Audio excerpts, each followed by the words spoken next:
Hola, buenos días. Soy la licenciada Virginia Descalzo. En el día de hoy vamos a ver enfermedades obstructivas, EPOC y asma.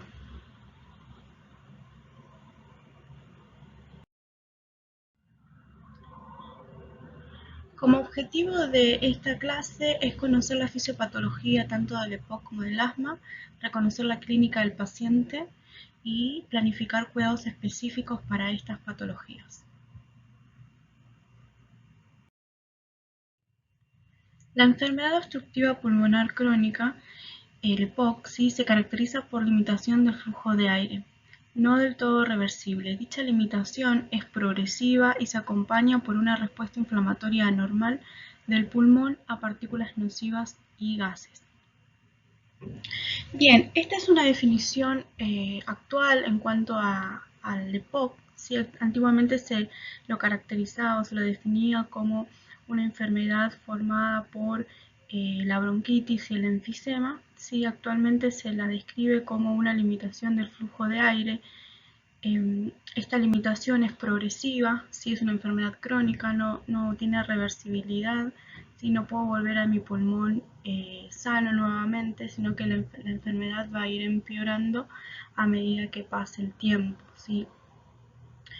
Esta limitación del aire sí, se debe a una respuesta inflamatoria normal que ocurre en el sistema respiratorio.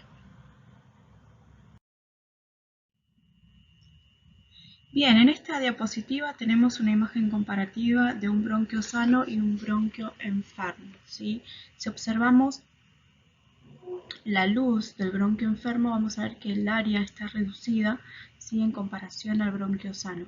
Esto se debe por la respuesta inflamatoria que hace que las paredes del bronquio se inflamen, ¿sí? Y aumenten su volumen, reduciendo la luz.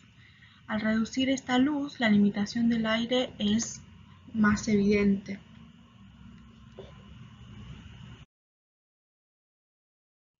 Como dijimos o estamos diciendo, si la limitación del aire se debe a una respuesta inflamatoria normal que sucede en el pulmón, ¿sí?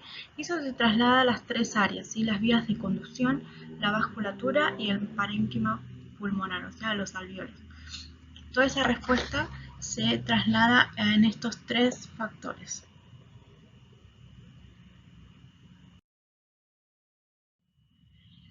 Bien, como dijimos antiguamente, el EPOC se definía como bronquitis crónica o enfisema pulmonar. ¿Sí?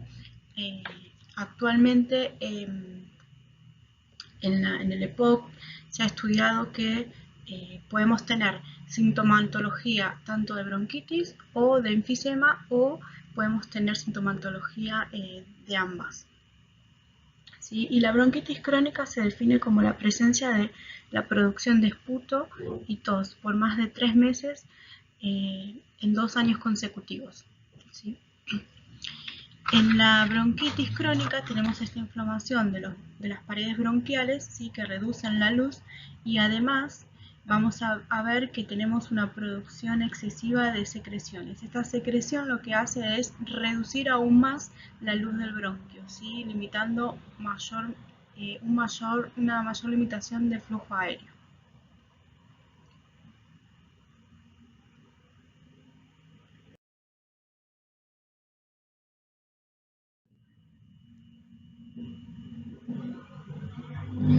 Bien, la causa principal, ¿sí? De esta inflamación que se produce es el cigarrillo.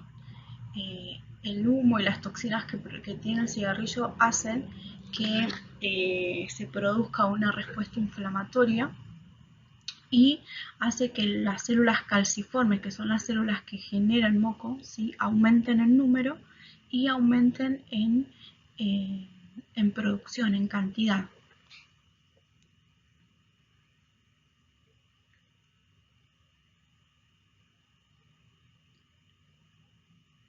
Entonces tenemos un aumento de las glándulas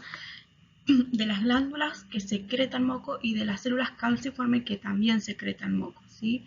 Entonces, al haber un aumento de estas glándulas, también aumentan la producción de secreciones y esto hace que haya una mayor producción de moco. Una de las características que tienen las células de las vías de conducción son estas cilias, ¿sí? Que vemos acá. Estas cilias lo que hacen es barrer, ¿sí? Las secreciones que produce las células calciformes y las glándulas, barren esas secreciones hacia las vías aéreas superiores para poder eliminarlas, ¿sí? Y con esas secreciones van atrapando partículas o microorganismos, ¿sí? Que son dañinos para el cuerpo, para el parénquima pulmonar. Entonces lo que hacen es arrastrar todo eso hacia arriba, hacia las vías aéreas respiratorias superiores, como para poder expulsarlas o expectorarlas. En el EPOC, estas cilias sí pierden su función, ¿sí? Van desapareciendo. Entonces dejan de barrer esas secreciones hacia las vías aéreas superior, y lo que hacen es, o como consecuencia, pasa que la secreción se queda estancada, ¿sí? En la vía aérea, en los conductos, reduciendo aún más el área por donde tiene que pasar el aire. Bien, acá tenemos un alvéolo sano. Dentro de los alvéolos tenemos macrófagos. Los macrófagos son células que lo que hacen es destruir partículas extrañas dentro, en este caso, dentro del alvéolo, ¿sí? Para mantener el alvéolo sano. Con la bronquitis, ¿sí? Este alvéolo se ve afectado, ¿sí? Tiende a fibrosarse, y esto produce una alteración en estos macrófagos, ¿sí? Entonces, al tener esta alteración en los macrófagos, lo que se produce es un aumento de la sensibilidad a infecciones pulmonares, ¿sí? Por ausencia de los macrófagos.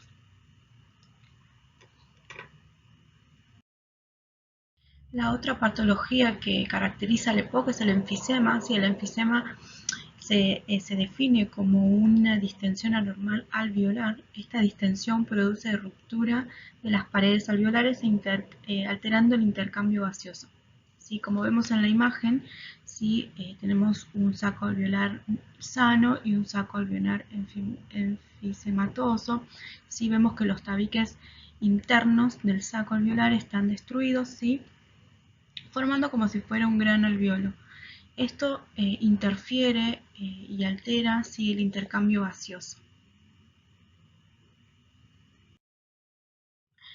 Existe una disminución continua del área de la superficie alveolar en contacto directo con los capilares, ¿sí? Esto hace que haya un incremento del espacio muerto, ¿sí? Eso significa que hay un espacio reducido en que yo puedo hacer intercambio gaseoso, ¿sí?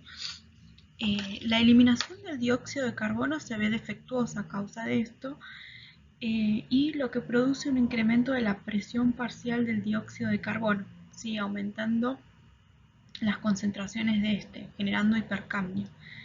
Y esto lleva a acidosis respiratoria, o sea, los pacientes que son enfisematosos tienen esta alteración de que son hipercámnicos y tienden a tener insuficiencia respiratoria crónica causada por esta acidosis respiratoria, ¿sí? Esto también me va a llevar a una hipoxemia, porque yo no puedo captar el oxígeno porque tengo una reducción del espacio muerto. Entonces me conservo, mejor dicho, ese dióxido de carbono, que en lugar de eliminarlo, lo conservo porque no puedo hacer esa hematosis a nivel alveolar. Bueno, el enfisema se clasifica en dos, ¿sí? El centrilobulillar y panlobulillar. El pulmón enfisematoso es un pulmón muy distensible, ¿sí? Que se distiende, o sea, si yo le doy aire, entra, pero nunca, o mejor dicho, le cuesta salir demasiado por esta disminución del área en las vías de conducción, ¿sí? Y mi pulmón, con esa distensión, no vuelve a su estado anterior, o sea que se hace distensible, se abre, y nunca vuelve a su situación anterior, ¿sí? En cuanto a las características del panlobulillar, ¿sí? Este afecta a los bronquios respiratorios, los conductos alveolares y los alvéolos. La enfermedad inflamatoria es escasa, el paciente presenta un tórax hiperexpandido, ¿sí? El que conocemos como tórax en tonel, y se acompaña con disnea en el ejercicio y pérdida de peso. La ventilación, inspiración, expiración es un acto activo, o sea que requiero utilización de músculos accesorios porque necesito energía como para poder generar esa expiración, eh, para poder tener una ventilación adecuada dentro de lo posible. En cuanto a la clasificación centrilobulillar, sí existen cambios en el centro del lóbulo secundario con preservación acinar, o sea que los sacos acinares alveolares se ven, o sea, no se ven tan, o sea, los tabiques internos no se ven tan deteriorados o tan abiertos. Existe con frecuencia un desfasamiento, sí, en la relación ventilación-perfusión, lo cual produce una hiperoxemia crónica, hipercapnia, policitemia y episodios de insuficiencia del miocardio derecho. Esto provoca cianosis central e insuficiencia respiratoria. También se puede presentar como edemas periféricos por esta insuficiencia del miocardio derecho.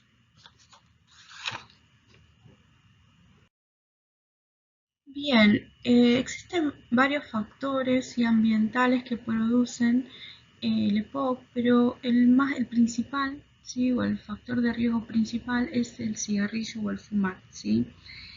Fumar deprime la actividad de las células fagocíticas y afecta al mecanismo de la limpieza ciliar del conducto respiratorio, que mantiene las vías respiratorias libres de irritantes inhalados, bacterias y otros materiales extraños. Cuando el humo daña este mecanismo de defensa, el flujo de aire se obstruye y queda atrapado detrás de la obstrucción. Los alvéolos se distienden y disminuyen la capacidad pulmonar. El fumar también irrita las células calciformes y las glándulas mucosas. El monóxido de carbono, subproducto del humo, se combina con la hemoglobina impidiendo el transporte de oxígeno de forma eficaz. Otros son exposición prolongadas a contaminantes atmosféricos o sustancias químicas, ¿sí? Por ahí pacientes que trabajan en algún tipo de trabajo que están expuestos continuamente a químicos que son irritantes para las vías respiratorias. Otros pueden ser factores genéticos, ¿sí? Como por ejemplo la deficiencia de la enzima antitripticina alfa 1. ¿Sí? Esta es una enzima inhibidora que protege al parénquima pulmonar de lesiones. Esta deficiencia genera que gente joven desarrolle enfisema lobulillar sin que fumen.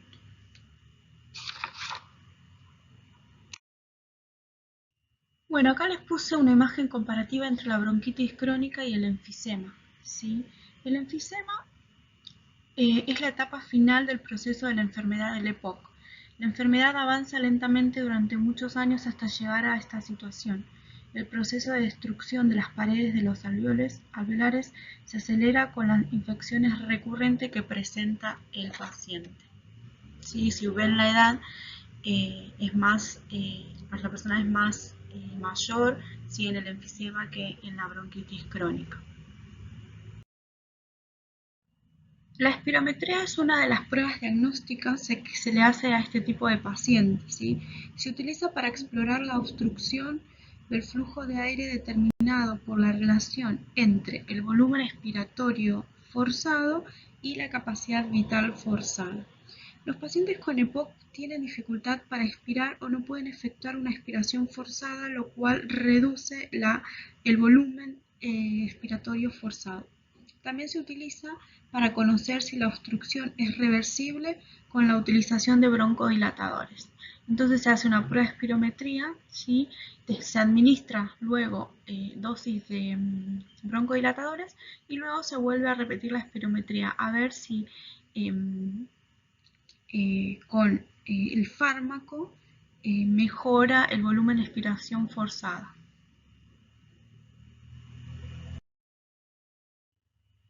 El EPOC se clasifica en 4 etapas, ¿sí? Tenemos la etapa leve, la etapa moderada, la etapa grave y la etapa muy grave, ¿sí? Para tener en cuenta, el volumen expiratorio forzado es aproximadamente de 1100 mililitros y la capacidad vital forzada tenemos 2300 mililitros, ¿sí? En la relación volumen expiratorio forzado y capacidad vital forzada varía entre 80 y el 100%. En los pacientes con EPOC, esta relación está reducida a menor del 70%, ¿sí? En cualquiera de sus etapas. Lo que vamos a ver o lo que va a ir variando en cada una de las clasificaciones va a ser el volumen expiratorio forzado, ¿sí? El volumen expiratorio forzado en la etapa leve, ¿sí?, es mayor o igual a 80%. ¿Sí? En la moderada varía entre 50 a 80, en la grave es menor del 30 al 50% y en la muy grave es menor al 30%. ¿Sí? Acá hay un error. En cuanto a la sintomatología, en la leve el paciente puede ser que tenga o no tos, ¿sí?, o producción de esputo, ¿sí? En la moderada vemos que se presenta con disnea en el ejercicio, o sea, hace ejercicio, el paciente siente que le falta el aire. En la grave hay un aumento de las disneas, ¿sí? Hay menor capacidad de ejercicio, o sea, ya no necesito correr como para que se me presente esa disnea, sino que aún en actividades más cotidianas como levantarse, bañarse o hacer alguna actividad relajada, digamos, me genera esa falta de aire, ¿sí? Y vemos que en la grave el paciente va a tener exacerbaciones repetidas, ¿sí? Va a entrar varias veces al hospital porque tiene exacerbaciones muy seguidas. Y después en la muy grave ya el paciente está teniendo una insuficiencia respiratoria crónica, esto de que hablábamos que tiene la presión parcial del dióxido de carbono elevado constantemente, impidiendo eliminarlo, generar ese intercambio gaseoso con el oxígeno. Como dijimos anteriormente, es una enfermedad progresiva, o sea, yo no puedo volver a un pulmón sano. Este pulmón con el tiempo va a ir empeorando, ¿sí?, su situación hasta ya no poder hacer ese intercambio gaseoso efectivo. La sintomatología característica es tos crónica, el paciente tiene tos por más de 3 meses, ¿sí?, a 2 años, ¿sí?, tiene producción de esputo, genera un montón de moco, ese moco es muy difícil sacarlo, genera muchas infecciones al quedarse estancado, y también vemos que el paciente tiene disnea en el ejercicio. Bien, esta es una imagen también clasificatoria en cuanto a la disnea. Tenemos disnea leve, moderada, grave o muy grave, ¿sí? Y se caracteriza por el tipo de trabajo que yo voy haciendo, ¿sí? Cuanto menos trabajo hago y más disnea tengo, ¿sí?, tengo más problemas respiratorios, ¿sí? Cuanto más trabajo haga y no presente disnea, si el paciente está en buenas condiciones en cuanto a la disnea. Entonces hay que ver en qué situación se encuentra el paciente, ¿sí? Si, por ejemplo, si hace sus ejercicios o camina, por ejemplo, rápido, pero no siente tanta falta de aire, ¿sí? Pero si hago la misma actividad, ya puedo llegar, o por ahí no puedo ni siquiera llegar a hacer esta actividad con una disnea muy grave, ¿sí? Dice, la característica de la muy grave es que la disnea le impide salir de la casa. La presenta al vestirse o al desvestirse, o sea, hacer cosas pequeñas o movimientos pequeños, ¿sí?, que generen solamente un poco de trabajo, el paciente ya presenta falta de aire, ¿sí? Ahí estamos hablando de esta disnea que es muy grave y el paciente necesita decidir, ¿no? O hago alguna actividad o respiro, ¿sí? A veces vamos a ver que los pacientes también en esta situación no pueden ni siquiera comer porque el trabajo de comer gasta energía, ¿sí? Entonces tiene que luchar entre respirar y comer. Entonces, eso habla de un paciente que ya tiene un grado de disnea bastante elevado. Bueno, otra característica física que podemos llegar a encontrar es el tórax en tonel. Este tórax es un tórax hiperinsuflado, ¿sí? Que se encuentra más que nada en los pacientes que son enfisematosos. Estos pacientes con enfisema, como dijimos, pierden elasticidad. Esa elasticidad hace que mi pulmón siga creciendo, pero no vuelva a su situación elástica habitual. Entonces, ese tórax tiene que ir amoldando a ese pulmón que está creciendo continuamente. En el EPOC el paciente puede inspirar bien, pero es en la expiración es cuando tiene problemas. ¿Sí? La expiración tiende a ser mucho más larga, ¿sí? Porque cuesta más eliminar todo el aire que ingresó, y además esto es causado por la reducción del área de las vías de conducción y además por obstrucción o aumento de reducción por las secreciones que están instaladas ahí en las vías respiratorias que no las puedo eliminar. Y también a veces pasa que tengo broncoespasmo, ¿sí? El músculo liso de las vías de conducción, ¿sí?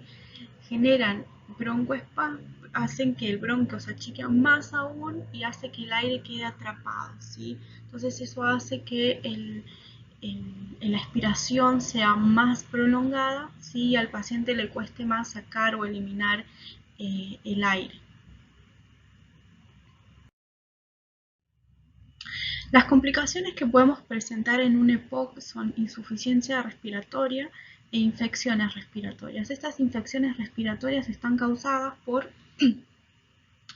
la destrucción de los macrófagos que encuentro en los alvéolos. Entonces, al no tener estos macrófagos, lo que me producen son más susceptibilidad a generar infecciones, porque no tengo nada que me proteja al alvéolo.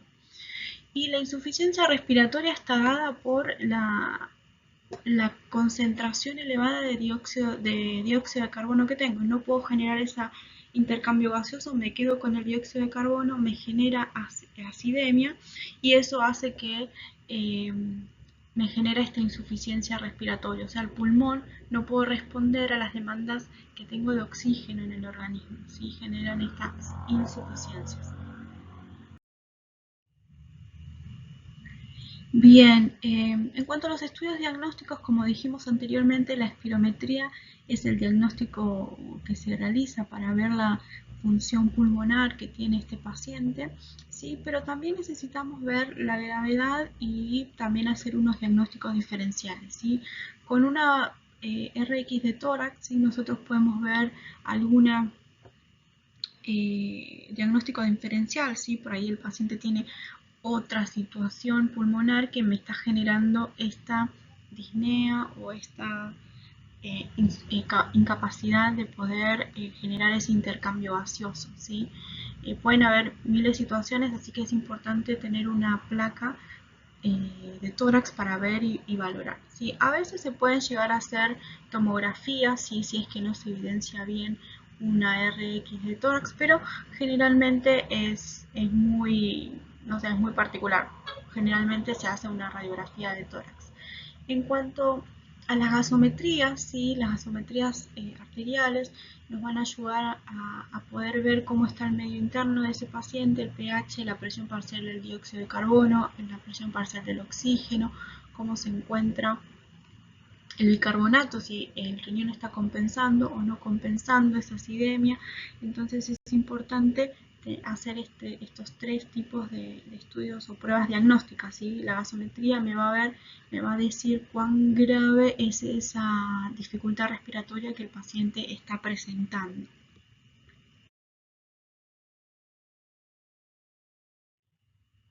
Bien, en cuanto a tratamiento, ¿sí? Una de las principales cosas que hay que promover, ¿sí? Es la reducción del riesgo, ¿sí? Para que el paciente no llegue a esa situación de un enfisema, ¿sí? O a la etapa final de la enfermedad, sino que reducir esos riesgos y tener que el paciente pueda tener una mejor calidad de vida. Y bueno, básicamente como la causa es el cigarrillo, lo que hay que hacer es dejar de fumar. Hay que educar al paciente constantemente y promover, ¿sí?, a que ellos puedan dejar de fumar. Si bien no es algo sencillo, es algo que se tiene que constantemente educar por qué se debe hacer y cuáles serían los riesgos o las complicaciones que el paciente puede sufrir si es que no reduce este riesgo, ¿no? Otra de las características también es evaluar si el paciente por ahí tiene, ¿se acuerdan que uno de los factores de riesgos es la deficiencia de la antitripticina? Entonces hay que averiguar si el paciente tiene esta deficiencia. Si tiene esa deficiencia, bueno, ahí ya tendríamos una causa y se podría trabajar en esa causa. Y si no, si es causado por el ambiente laboral, dentro de las posibilidades por ahí tener hacer reducción de la exposición que tiene el paciente frente a esos gases contaminantes. Después tenemos el tratamiento farmacológico, sí, que son broncodilatadores, corticoides y también hay algunos otros sí, que nos ayudan a poder mejorar la ventilación del paciente. Tenemos broncodilatadores, ¿sí?, que son...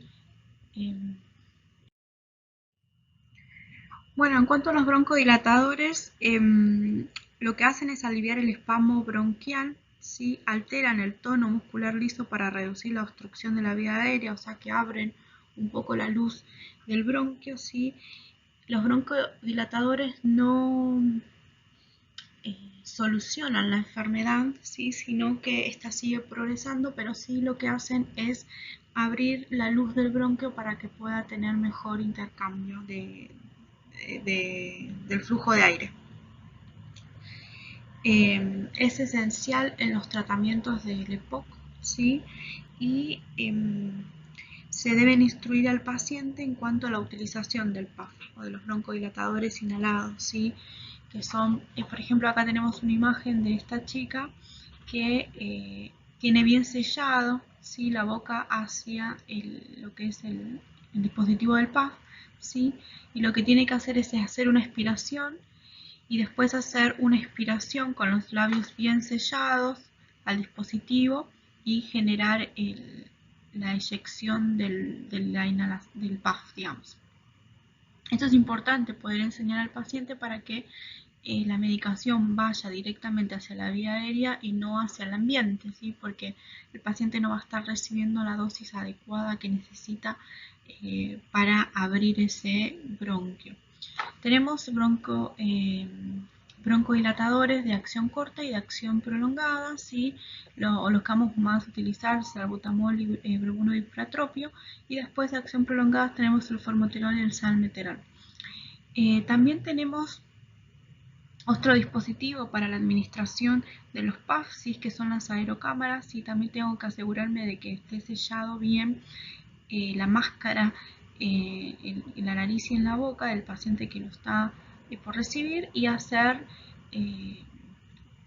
la inyección, digamos, del PAF, ¿sí?, y esperar unos 10 segundos como para que esa medicación pueda llegar a la vía aérea.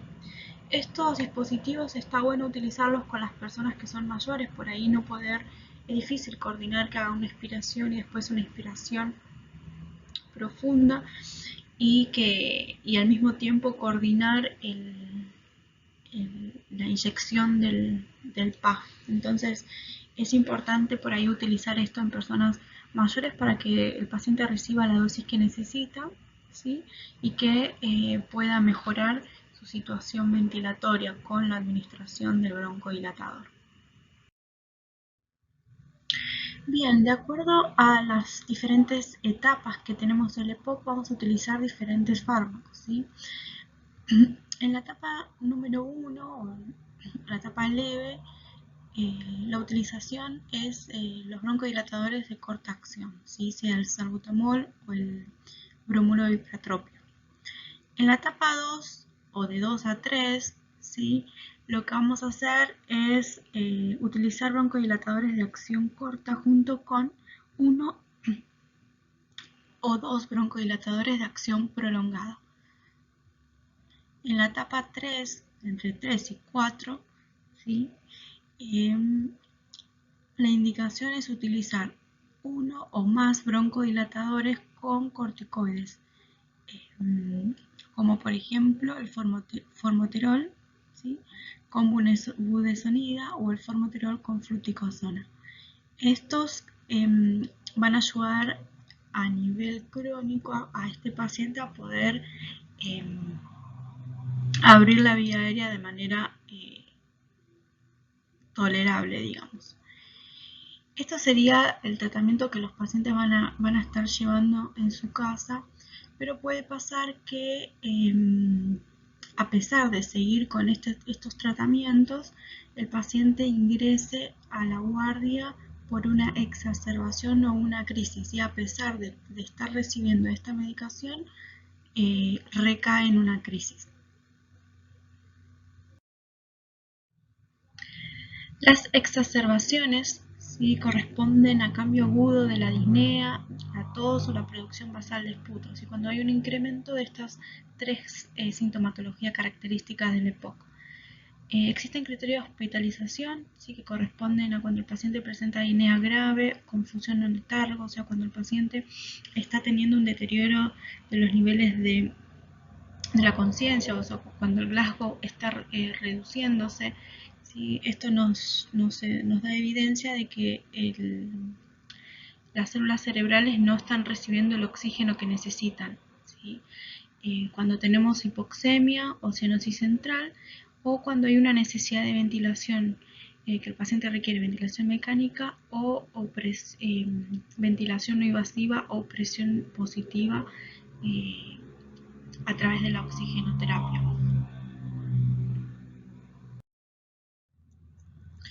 Cuando el paciente llega a la guardia por una exacerbación, ¿sí?, es importante, como parte de nuestros cuidados, poder brindarle oxigenoterapia complementaria a través de una cánula nasal, con el objetivo de aumentar la presión parcial de oxígeno y la oximetría o la saturación.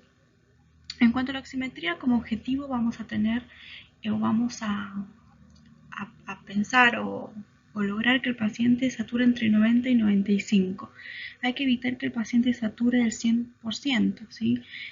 Un exceso del oxígeno genera toxicidad y genera también un aumento de la retención de dióxido de carbono, complicando el cuadro clínico del paciente.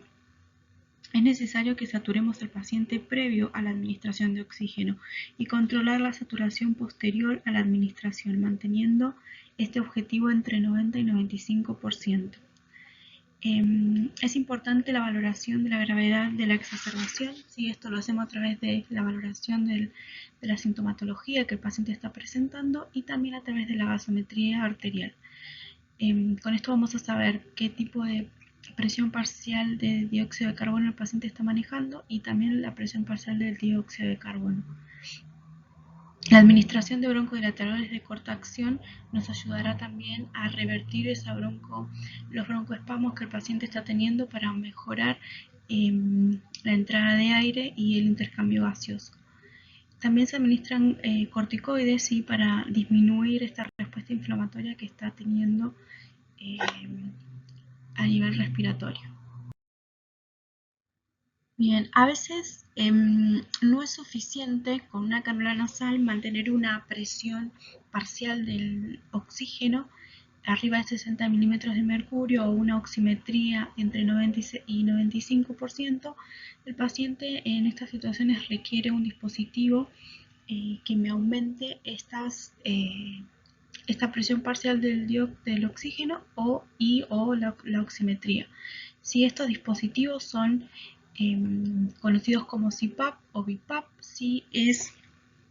estas siglas significan presión positiva continua en la vía aérea, y CPAP, cuando hablamos de CPAP, es una única presión tanto como inspiración y expiración, y en la BiPAP existen dos tipos de presiones, una presión para generar la inspiración y una presión para la expiración.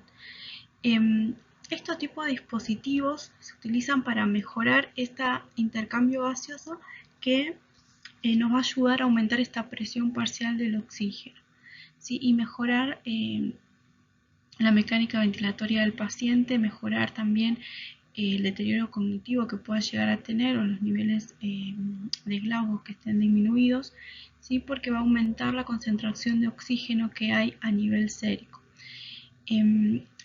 Estos tipos de dispositivos los podemos encontrar en sala general o tal vez en algunos cuidados intensivos. ¿Qué es importante o qué cuidados deberíamos tener con esto? Es importante que esta máscara esté bien sellada, ¿sí?, a la cara del paciente para que el aire que ingresa pueda ingresar directamente hacia la vía aérea y no que se escape, ¿sí? Esa presión va a disminuir si es que esa máscara no está bien sellada, ¿sí? Por lo cual es importante tener cuidado en los puntos de apoyo, ¿sí?, para evitar úlceras. También es importante verificar bien los equipos y poder lograr que el paciente pueda recibir esa oxigenoterapia correspondiente. Entonces es importante valorar tanto, hacer una valoración respiratoria como una valoración del sensorio, ¿sí? Estas máscaras son bastante difíciles de tolerar, ¿sí? Los pacientes a veces no lo toleran, se sienten que se ahogan, pero su tratamiento es bastante eficaz para poder mejorar este aumento de la presión parcial de oxígeno a nivel sérico. Por ahí en la práctica que tengamos o que podamos tener acá como en la escuela no lo veamos mucho, pero sí lo van a poder ver cuando empiecen a trabajar como enfermeros. Bien, como cuidados de enfermería es importante la evaluación del paciente, ¿sí?, tanto al ingreso como durante el tratamiento que estemos realizando a este paciente. Es importante, así como vimos en la clase de valoración respiratoria, así que podamos poner en práctica todos esos puntos que hemos visto en esa clase. Sí, es importante hacer una anamnesis completa al paciente, valorar, auscultarlo, ¿sí?, escuchar los pulmones, ver cómo entra el aire, si hay algunos ruidos adventicios, ver en qué lóbulos están esos ruidos adventicios y poder realizar algunas terapias posteriores. Es importante ir valorando el estado de la conciencia también para ver si hubo algún cambio, ¿sí? Eso nos va a dar la pauta a saber si ese tratamiento que le estamos brindando al paciente está siendo efectivo o no.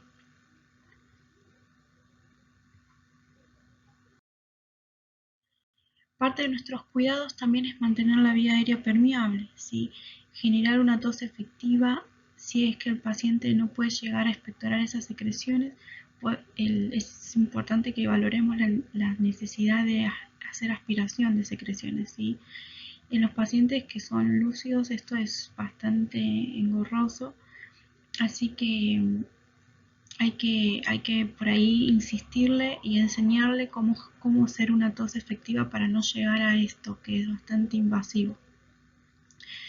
Es importante que el paciente reciba kinesiología, ¿sí?, que pueda hacer drenaje postural, que reciba los fármacos en tiempo y forma, ¿sí?, los broncodilatadores, ya sean los de corta acción o los de larga acción o los combinados, que reciba mucolíticos, y esto ayuda a poder hacer las secreciones un poco más livianas para poder expectorarlas mejor.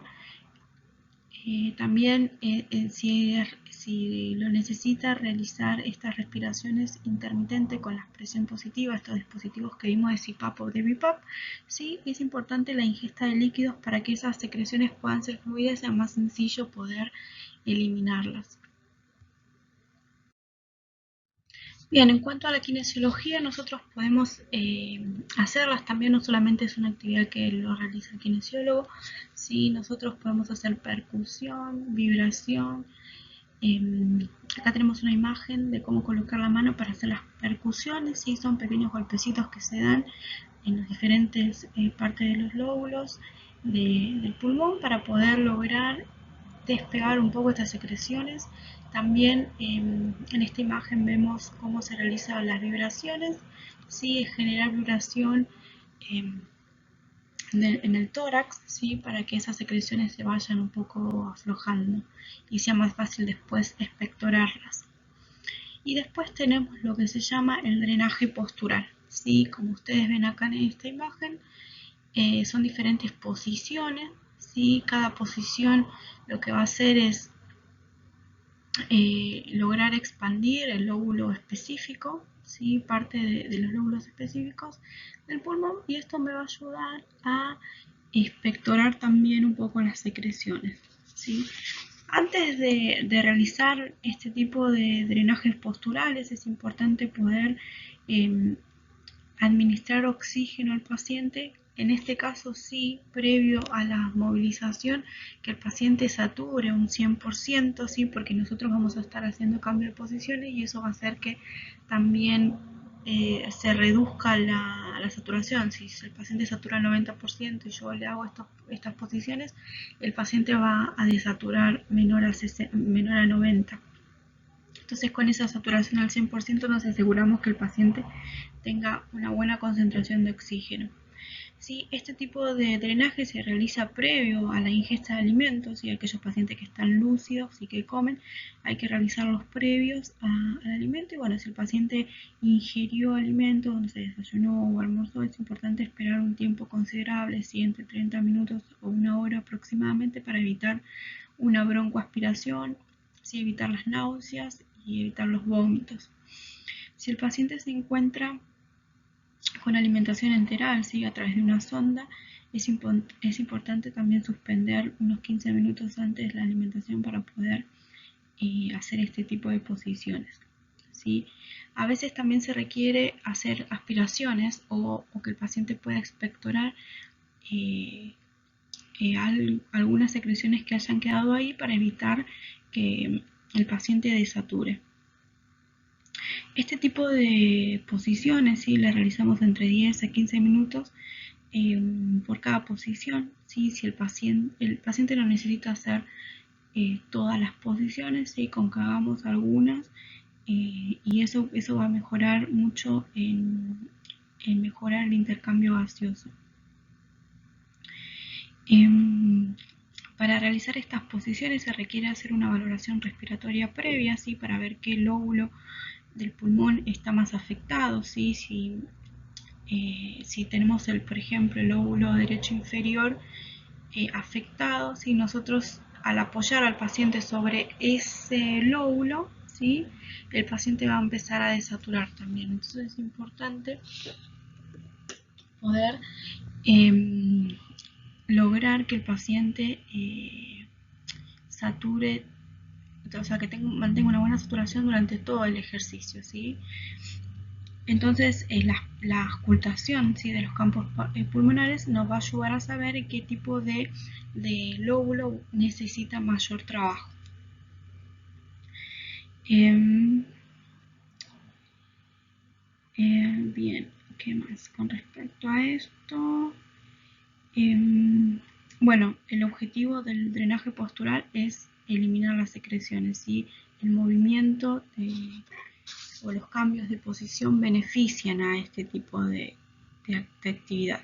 Es importante poder insistir al paciente poder hacer este tipo de drenaje, ¿sí? Eso ayuda un montón.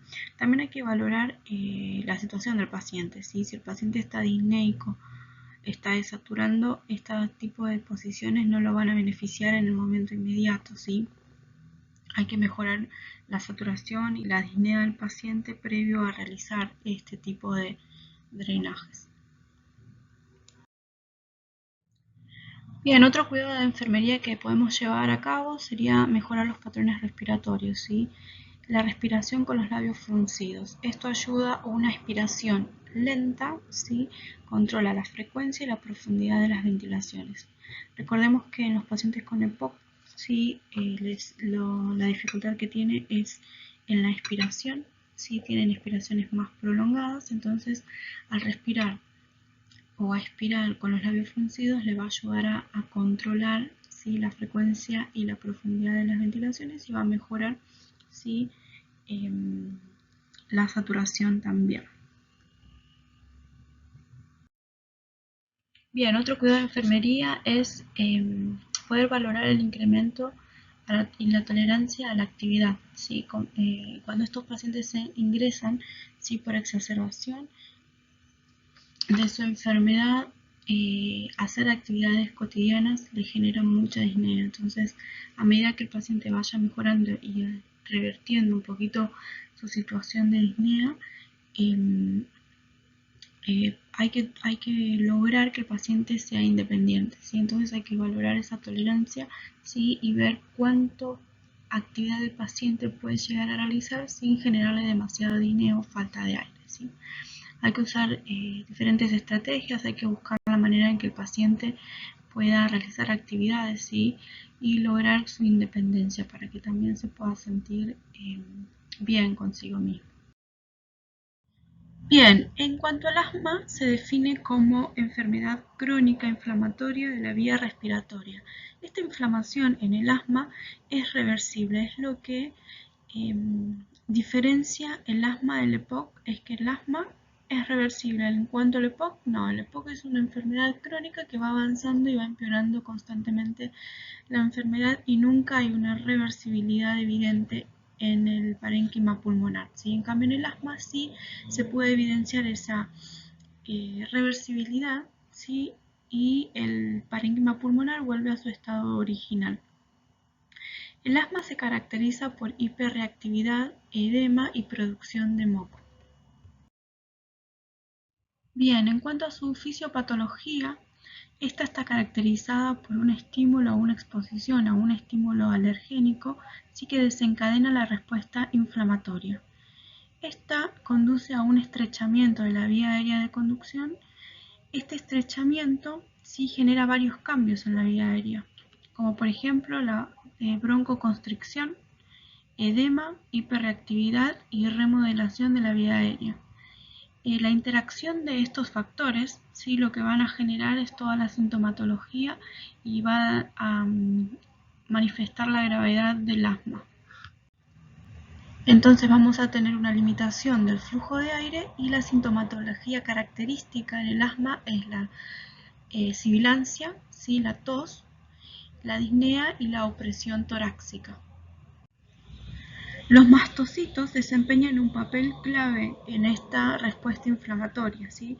Al activarse, ellos liberan sustancias químicas llamadas mediadores, como por ejemplo la histamina, la bradicinia, las prostaglandinas, ¿sí? Que generan o perpetúan esta respuesta inflamatoria que está teniendo, ¿sí? Causando un incremento del flujo de sangre, generando vasoconstricción. Esto lo que desencadena un edema intersticial y también broncoconstricción. La broncoconstricción es una contracción rápida del músculo liso bronquial, ¿sí? Que genera una disminución de la luz bronquial.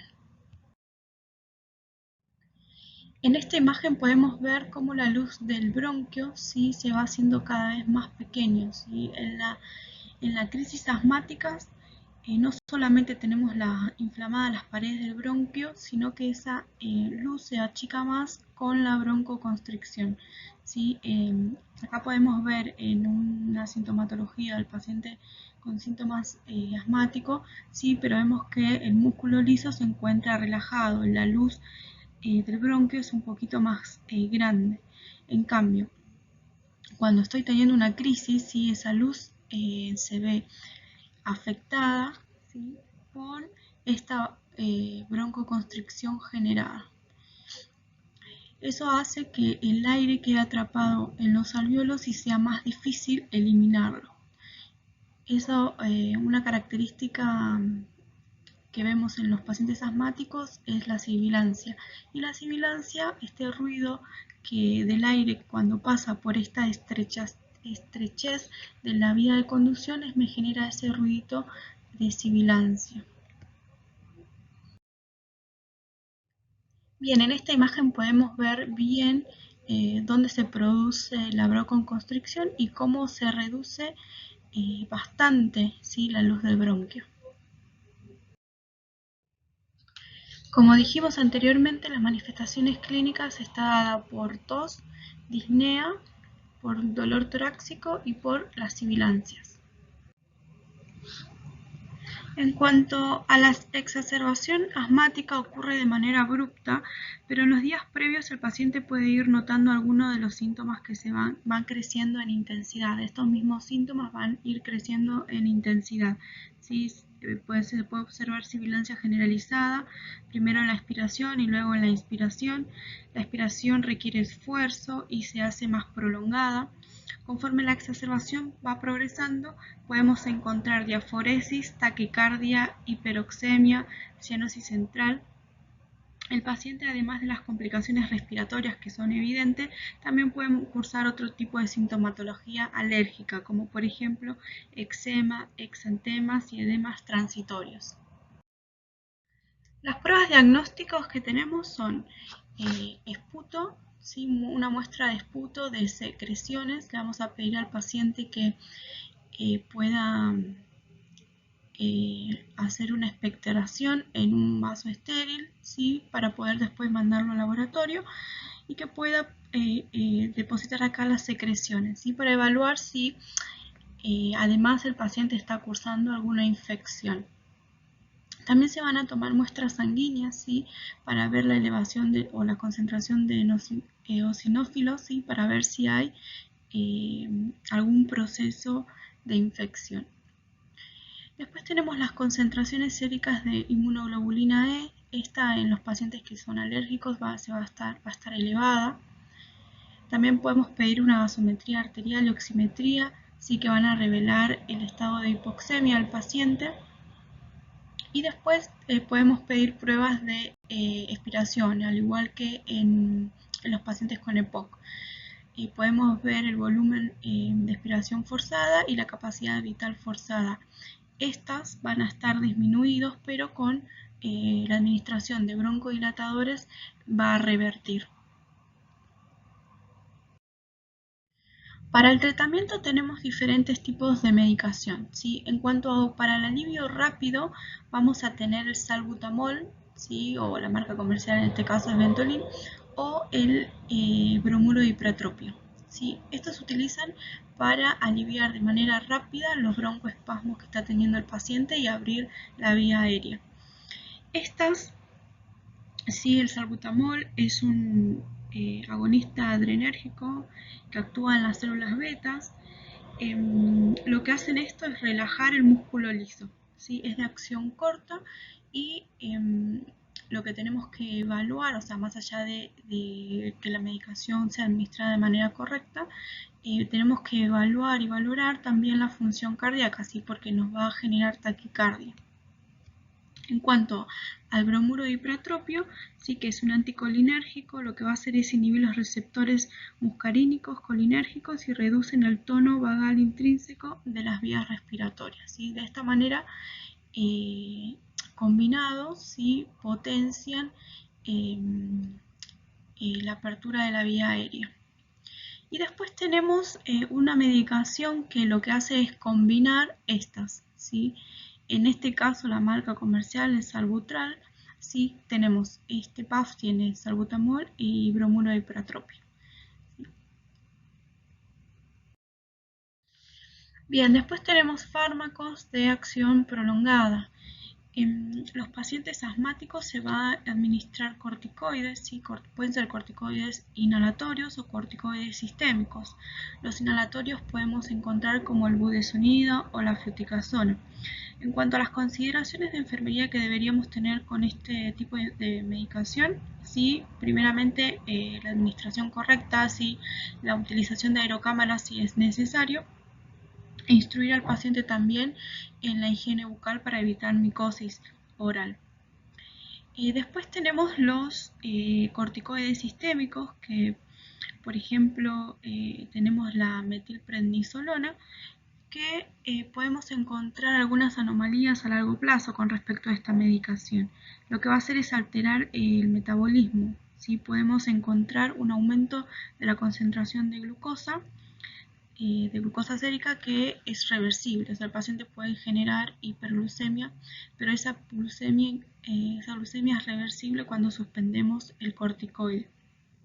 Sí, va a haber un aumento del apetito, va a haber retención de líquidos y si el paciente consume corticoides de manera constante o a largo plazo, lo que se va a evidenciar es una supresión del eje suprarrenal de las glándulas suprarrenales, y eso va a generar, por ejemplo, el síndrome de Cushing.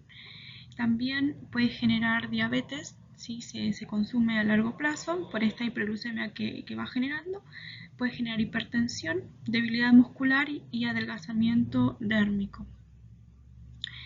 Después tenemos la medicación agonista adrenérgicos beta 2 de acción prolongada, ¿sí? El formoterol o el salmeterol. No se deben utilizar para tratar exacerbaciones o síntomas agudos, ¿sí? Para los síntomas agudos dijimos que utilizamos el salbutamol o el bromuro de hipertropio. Estos pueden provocar taquicardia, hipopotasemia, cambios en el electro hay que instruir al paciente sobre el uso. Si recordemos que es una medicación beta adrenérgico, es lo que me va a hacer estimular también las células beta adrenérgicas del corazón, lo que me va a generar esa taquicardia, ¿sí? Y también, al igual que el salbutamol, lo que va a generar es o favorecer que el potasio ingrese a la célula. Entonces también por ese lado me va a generar hipopotasemia. Por eso hay que estar controlando a estos pacientes en la administración de esta medicación, y el electrocardiograma también. Bueno, en cuanto a la valoración de enfermería, es importante hacer un examen físico exhaustivo, ¿sí? Y también hacer una anamnesis a estos pacientes, ¿sí? Ver cuáles son sus antecedentes clínicos, quirúrgicos, si refieren a algún tipo de alergia, ¿sí? Si toman alguna medicación habitual y si tienen sobre todo alergia a algún tipo de medicación, ¿sí? Parte de nuestro trabajo es conocer bien al paciente y toda su historia clínica, y también hacer un exhaustivo examen físico, ¿sí?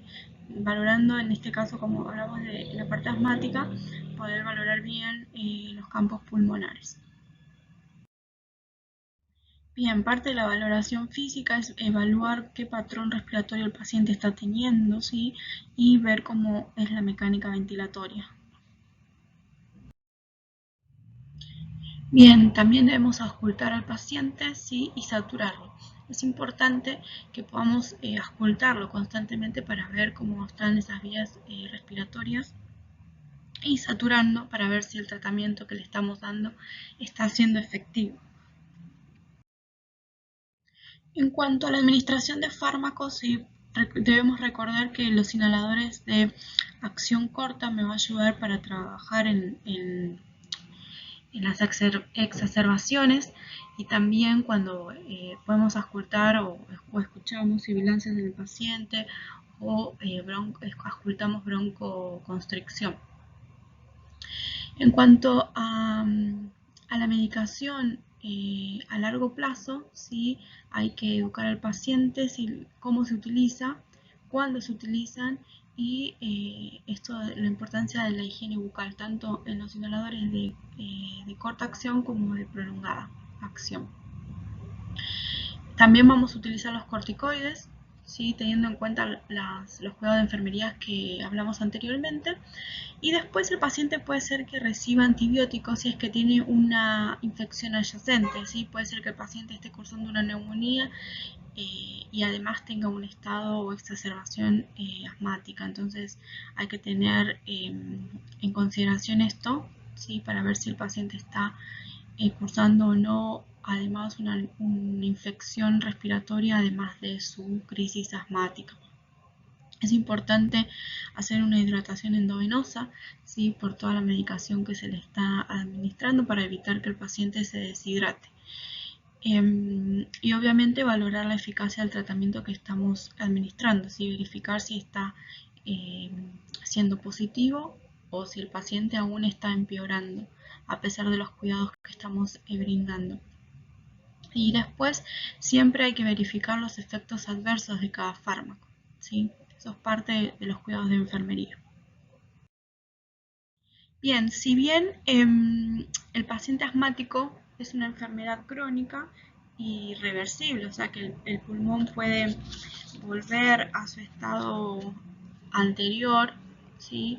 Y poder tener una buena ventilación. El paciente asmático tiene periodos de exacerbación y periodos normales en que va fluctuando en su vida. Entonces es importante en este tipo de pacientes la educación. Sí, educar sobre la enfermedad, educar sobre cómo se utiliza la medicación y cuáles son los momentos de utilización, que ellos puedan tener los signos de alarma, ¿sí? Frente a la exacerbación y cómo actuar, eh, y qué hacer frente a signos de alarma en cuanto a la medicación. Es importante que podamos educar al paciente. Sí, la educación es un cuidado a largo plazo, pero es importante que lo vamos incorporando día a día a nuestros cuidados.